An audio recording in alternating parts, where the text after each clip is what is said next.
So you might say you believe in climate change, but do you know why? Can you state the facts and make the key scientific arguments?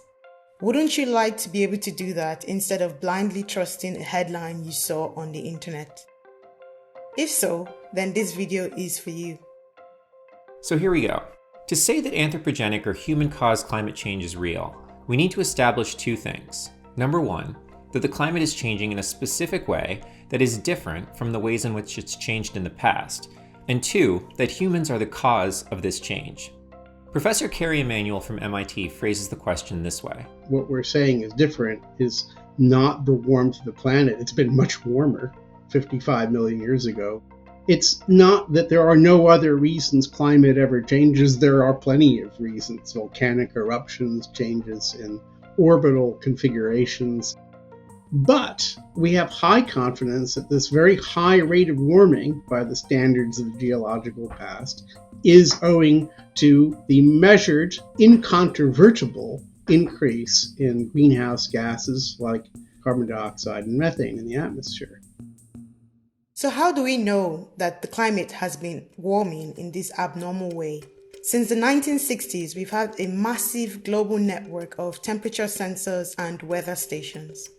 For 300 years, we have had thermometers, with the first reliable mercury thermometer invented by Dutch scientist Daniel Gabriel, wait for it, Fahrenheit, in the year 1714. And since humans have been taking all these measurements, the climate has warmed by approximately 2 degrees Celsius.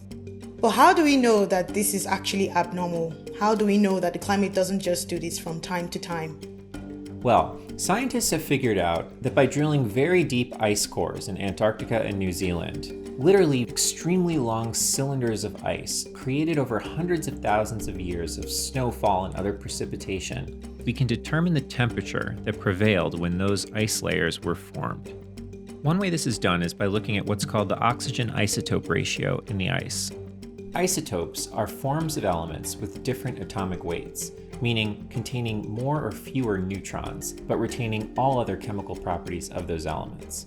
Water, H2O, comes therefore in different varieties: lighter water, or sort of normal water, and heavier water containing heavier isotopes of oxygen and hydrogen. Because it's heavier, it evaporates more slowly and condenses more quickly in clouds.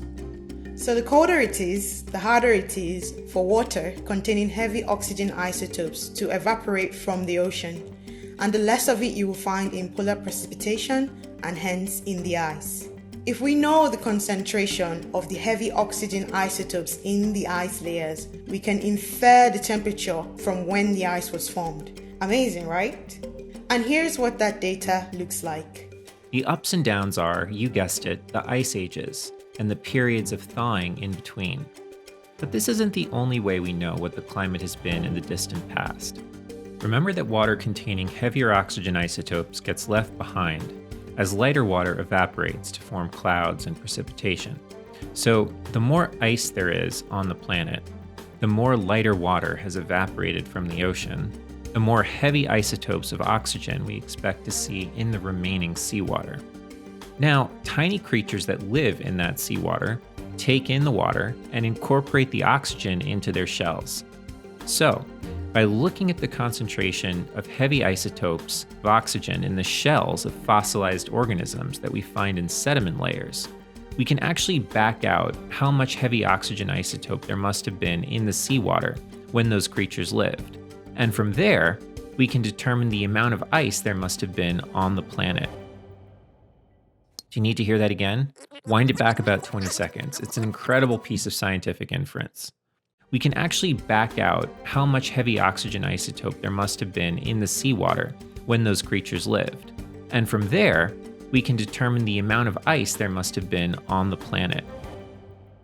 But what's even more amazing is that the temperatures we get when we look at the ice cores and the ice volume we expect from the sediment cores actually line up. Colder periods correspond to more ice on the planet, and warmer periods to less ice. This is two independent sources of data, two independent signals that are telling us the same thing, exactly when the Earth warmed and when it cooled, going back hundreds of thousands of years. How do we know that the current warming isn't part of the glacial cycles? The answer to that question is that the glacial forcings headed the wrong way.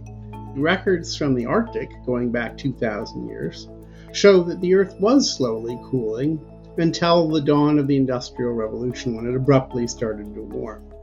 Today, CO2 concentrations in the atmosphere are above 415 parts per million.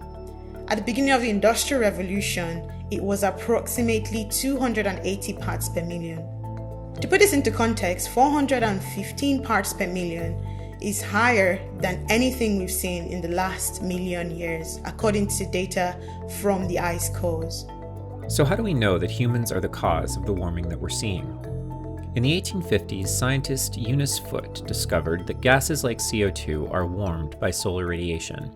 Scientist John Tyndall proved around the same time that such gases absorb infrared radiation, which is radiated from the Earth's surface and so is effectively trapped by those gases, which then creates the global warming effect that we observe. This is now a question of risk, and to be conservative about risk is almost the opposite as being conservative about signal detection. We know far, far more than we need to now to understand that we're putting ourselves at risk. It's like a man about to lead his daughter across a very busy highway. Prove to me that she'll be run over, and if you can't prove it to me, I'm going to let her go. It's not the right approach to risk. Check out our full-length podcast with Dr. Emanuel, where we go into further detail on ice core dating, climates of the past, and the future of our energy system. And check out our newsletter. You can subscribe to both via our website, climatenow.com.